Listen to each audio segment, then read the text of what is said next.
Hello, everyone, and welcome back to Creation Myths.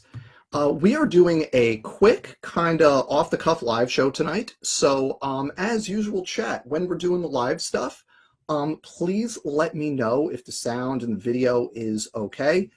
I have it open and everything looks okay on my end, but if your experience differs, please let me know so that I can address any technical difficulties we may have.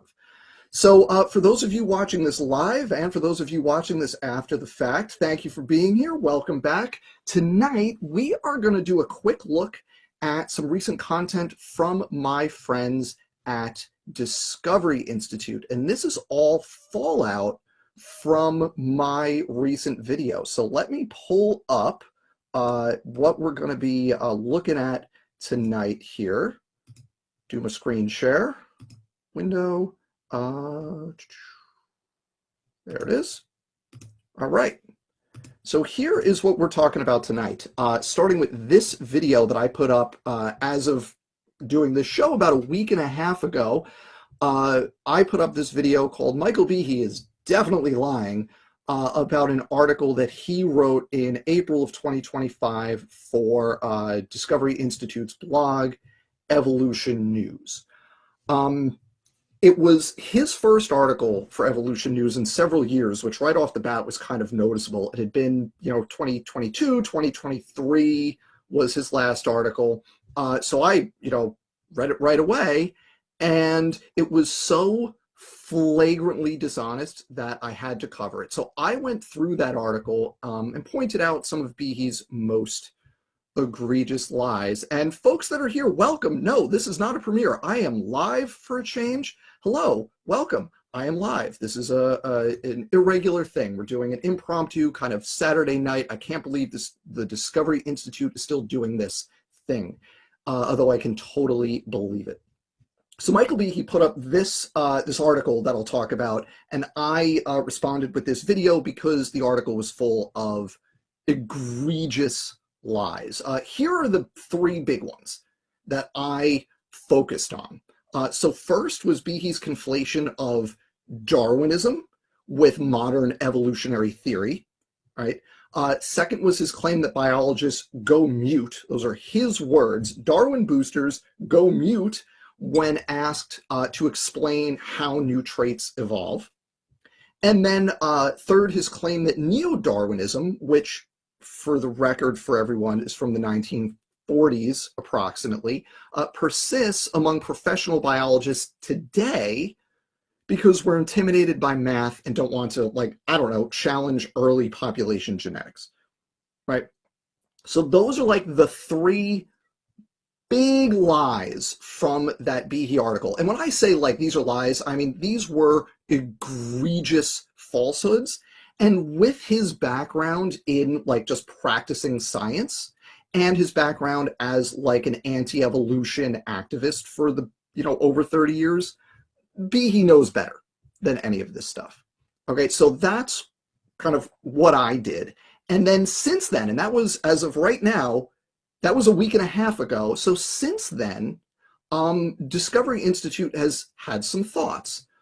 So they took note. And first, I want to say I'm very flattered by that, just by the way, that the premier intelligent design, we're totally not a front for Christian nationalism, we swear, think tank watches my videos and thinks I'm important enough to respond to. So thank you for that, Discovery Institute. I want to say that off the bat. I'm very flattered by this response, okay?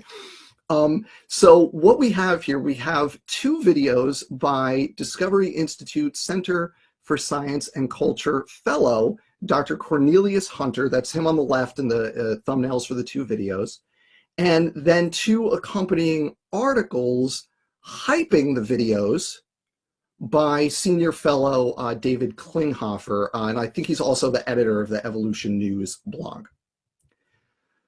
Viewers, you will be shocked to learn that neither of these videos nor the accompanying articles address my actual claims surrounding the lies in Behe's original article. Instead, Dr. Hunter wants to focus on literal seconds-long excerpts, and I will show them to you, seconds-long excerpts of my response to Behe's lies rather than the substance of my claims regarding Behe's statements being egregious lies, right? So here's the article that we're talking about from April 25th, 2025. And based on those two articles so far, it sure looks like, or those two articles and the videos, it sure looks like they don't want to defend the claims that Behe makes here on their merits. Instead, they want to change the topic and dive down irrelevant rabbit holes. I'm not going to be goaded into doing that. That is like classic creationist tactics, like change the topic, pay no attention to the man behind the curtain. What about this little thing, right? Focus on the minutia.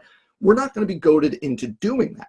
We're going to keep the focus squarely where it belongs, which is on the fact that this article from April 25th, 2025 was full of egregious lies.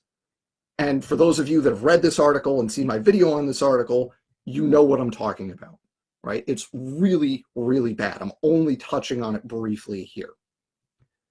Okay, so here is what Dr. Hunter did in his videos. He kind of, in each of his two videos, he kind of said, I'm going to focus on this thing. Here are the lies or the false claims that Dr. Dan made, right?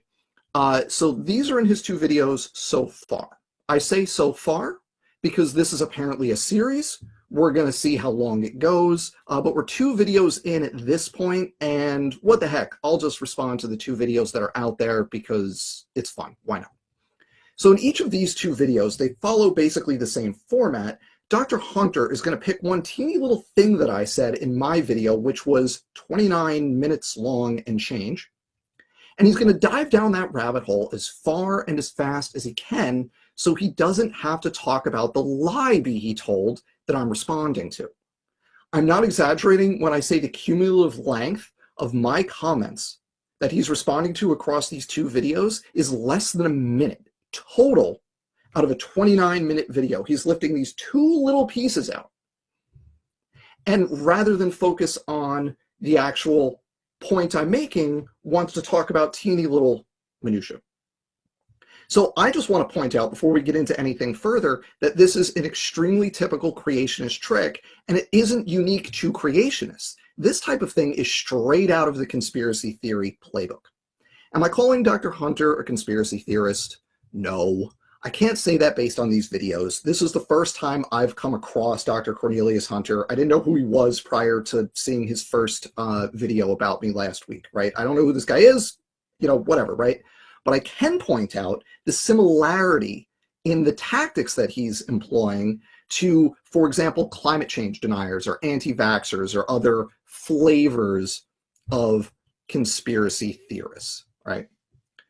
So in the first video, he goes on and on about how horizontal gene transfer isn't actually a mechanism for generating novelty. Because as you'll see, I rattled off the top of my head several mechanisms that generate novel traits in response to a line from Behe's article, right? I just mentioned horizontal gene transfer as one of the things on a list. So let me show you that clip, and then we will come back to what Dr. Hunter is talking about here. So let me take this down, take that down, and we'll add this. I teach evolutionary biology every year. I teach a 200-level evolutionary biology course, and we spend an entire day of class on how do new traits evolve. That is a topic for one of the days of class during the semester. We go through various mechanisms of how you can recruit proteins that do one job to have a different job. Processes like neofunctionalization and subfunctionalization, gene duplication and horizontal gene transfer. These are not questions that are foreign to evolutionary biologists. We talk about this stuff all the time. Okay.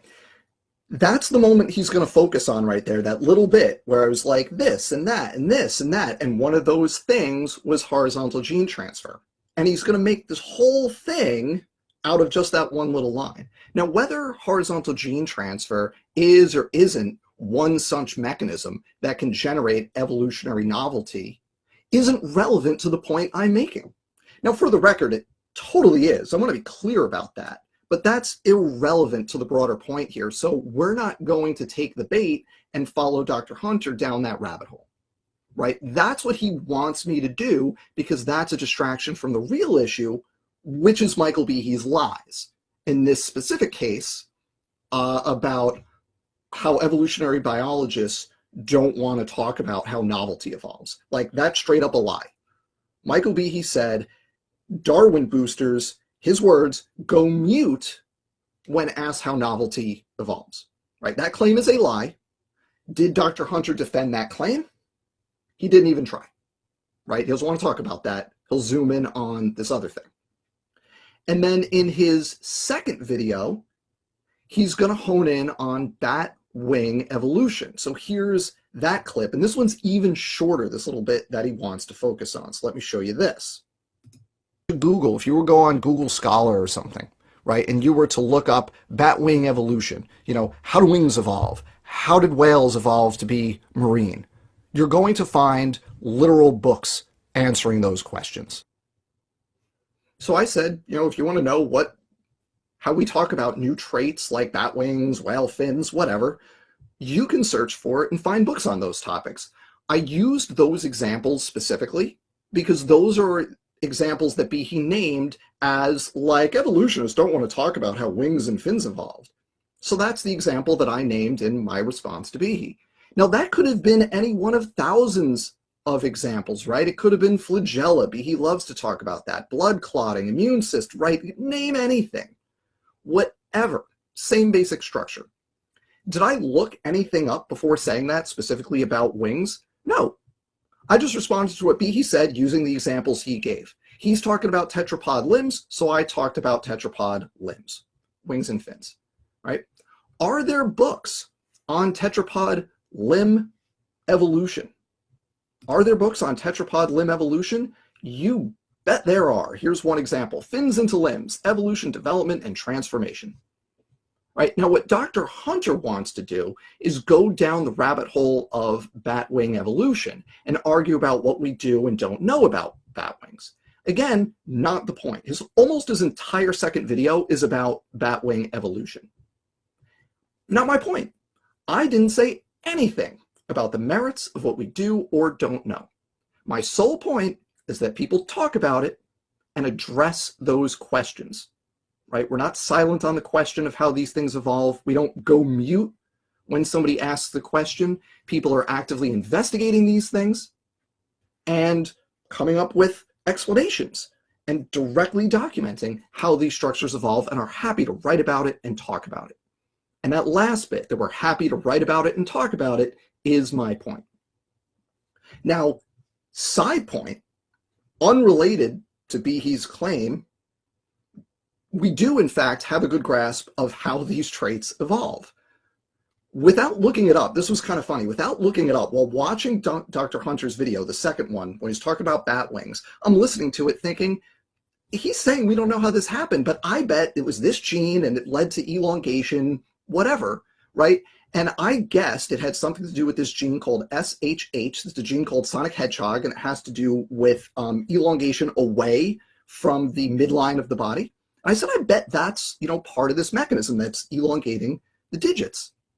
And Hunter mentioned that in the video in which he's saying, we don't know anything about the mechanism.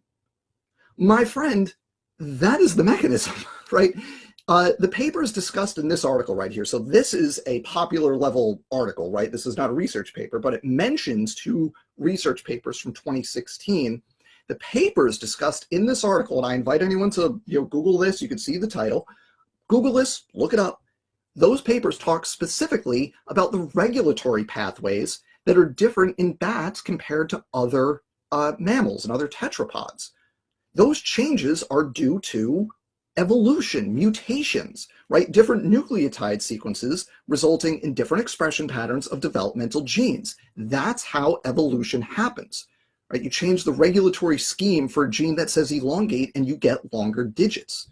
You disrupt the gene that says do apoptosis and you preserve the webbing in between the digits, right? These are things that, like, are processes that are fairly well understood. Now, Dr. Hunter spends a whole lot of time in that video talking about fossils and bats appear suddenly. It's like very typical creationist stuff, if you're familiar with like how that kind of stuff works. It's very typical, very familiar forms to those arguments. But he breezes by the actual molecular mechanisms, which is the important part, despite literally naming one, right? Changes to SHH expression in his video. But here's the thing about this, and this is why this is a distraction, not the main thing. None of that matters. Because I bet if Dr. Hunter or Mr. Klinghoffer, anyone else at Discovery Institute is going to look at this, they're going to do what Behe did during the Dover trial. Everybody remember Kitzmiller v. Dover, 2005, when Behe was on the stand and cross-examined about the supposedly irreducible traits we've never even figured out how they could possibly evolve? At one point, the lawyer questioning him in his cross-examination stacked up a pile of books and papers on the stand in front of him because he had claimed, I think that was blood clotting, I think was the topic of that one. He claimed that blood clotting couldn't evolve and it's never been investigated, yada, yada. And the lawyer stacked up this pile of books and documents and said, look, here's all the stuff about how this trait evolved.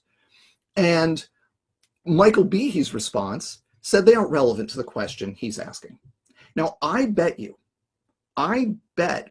if I made someone here, sorry, I got this wrong apparently.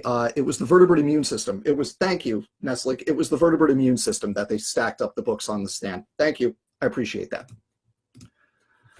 So I bet, here's a prediction, we'll see, because predictions are the gold standard of science, right, folks? I bet if I made like an hour-long video on batwing evolution, like I could collaborate with people who, really know their stuff on that, like maybe Jackson Wheat could help me out with it. We could do an hour-long video on batwing evolution, and all that would happen is what Michael Behe did on the stand in Dover. In fact, I bet they look up the book I just showed and this article right here, and I bet they do it with those. I bet they're going to look these up and say, well, Dr. Dan showed a book and an article and it actually didn't answer the question we're asking, which is another reason I'm not interested in chasing them down this rabbit hole. That's not the thing we're talking about, right? How precisely we've documented and figured out the history of batwing evolution. That's not the thing I'm talking about here. We're talking about Michael Behe's lies and Dr. Hunter and Mr. Klinghoffer's desire to talk about anything except those lies. Now, here's the cherry on top to this one. One of the lies I pointed out that I mentioned earlier from Behe's article was that he misrepresents what evolutionary theory actually is, conflating Darwinism and neo-Darwinism with the modern version of evolutionary theory in the 21st century, which is also different from the modern synthesis. Despite the name, the modern synthesis is also from the mid-20th century that's not representative of our understanding right now. Most of it holds, to be clear, but there's a bunch of new stuff we've learned since then, right? So in the second article, this is, I believe this is in the second article from Mr. Klinghoffer here, he does the same thing that Behe does, right? He wrote, you can see it right here, at Evolution News, Behe said that bat wing evolution was unexplained by neo-Darwinian processes alone. Neo-Darwinian processes alone. Does anyone in evolutionary biology right now explain things using knowledge from the 1940s and the 1950s alone? Or do we incorporate what we have learned since then? This is like second nature to creationists of all flavors. Young Earth, old Earth, intelligent design. Creationists love to do this. They conflate all the different iterations of evolutionary theory and mush them all together to the point where they're unable or unwilling to write about modern evolutionary theory as though it's like a separate thing, a progression from the earlier versions, like the modern synthesis, for example. All right, so I just think it's funny that Mr. Klinghoffer did the same thing as Michael Behe. Now, I commented on Dr. Hunter's YouTube videos because, of course, I did. Why not? Now, he wrote on one of the comments that I made, or I commented in some thread, and he wrote like a long response to me. He actually said he tried to post it on my channel, but he couldn't. Dr. Hunter, if and when you see this, I don't know why you couldn't post it on my channel. You're not blocked or anything, and there was no, profanity or anything. So I don't know why it didn't show up, but it should have shown up. But anyway, I'm not going to read the whole thing, but I want to point out this part. This is kind of his last paragraph, his takeaway, and I want to show my response here. So he said, and I quote, "I am more interested in the science and addressing your false claims about science than in the particulars of your response to Dr. Behe's blog article. So I do not intend to go further with this discussion of your accusations of Behe as liar, aside merely as context for your false scientific claims. If your liar claims were put under additional scrutiny, I am afraid they would not stand up very well, so I'm not sure you want to go there." Let me assure you, Dr. Hunter, I absolutely do want to go there. Because one thing I haven't seen in either video so far, nor in the accompanying articles, is an attempt to defend the substance of what Behe claimed, that Darwinism is modern evolutionary theory, that evolutionary biologists don't want to talk about the origin of novelty, and that evolutionary theory persists due to intellectual inertia among evolutionary biologists because we're afraid of math, which honestly is the funniest one out of all of these, because tell me you haven't studied evolutionary biology without telling me you haven't studied evolutionary biology, okay? So I responded with a comment of my own. I clarified the context of one of kind of the way he framed one of Behe's claims. He just got the context of just objectively wrong. It's another distraction. I'm not going to bother with it, but I finished with this. This is the end of my comment responding to what he just said at the end of his comment. Quote, "I love to talk about the science of this stuff. I love to get into the weeds, and I'd be happy to do that once you acknowledge that Behe's claims are false. That's what my video was about. You want to jump to the underlying science? Great. Happy to do that once we agree on the actual point that I made, but I'm not moving on from that until we do." Okay, so that's my response to this series so far, Discovery Institute, and one of my kind of target audiences for this video is Discovery Institute. Dr. Hunter, Mr. Klinghoffer, here you go. You want to talk about the science? Great. Dr. Hunter, I would love to have you on so we could talk about the origins of evolutionary novelty or whatever it is you want to talk about. That would be awesome. But I'm not going to let you change the topic. Engage with the substance of what Behe actually wrote and what I said about it, and then we can talk about whatever science you say you want to talk about. But let me tell you, I'm not letting Behe off the hook for those, yes, they were lies. Behe was lying. Now, Dr. Hunter, if you're planning a part 3, consider actually defending what Behe wrote, since that was, the whole point of my video. Or you can keep trying to distract your viewers from Behe's dishonesty and hoping I chase you down irrelevant rabbit holes. My guess is that's what's going to happen, but hey, look, prove me wrong, right? I would love to be proven wrong on this. So that's where we're going to leave this, folks. That is where this little conversation stands. And I just want to say one more time that Dr. Hunter, I would love to talk to you. I've had Dr. Behe on my channel a couple of times. I've had a bunch of people on, and I really do like to go really deep into the weeds on the science of this stuff. But in terms of this specific conversation, my video was about some very specific, very clear lies that Dr. Behe conveyed in his article from April 25th, 2025. So we're going to talk about that first, and then I'd be happy to move on to the underlying science, but we're going to talk about those lies first.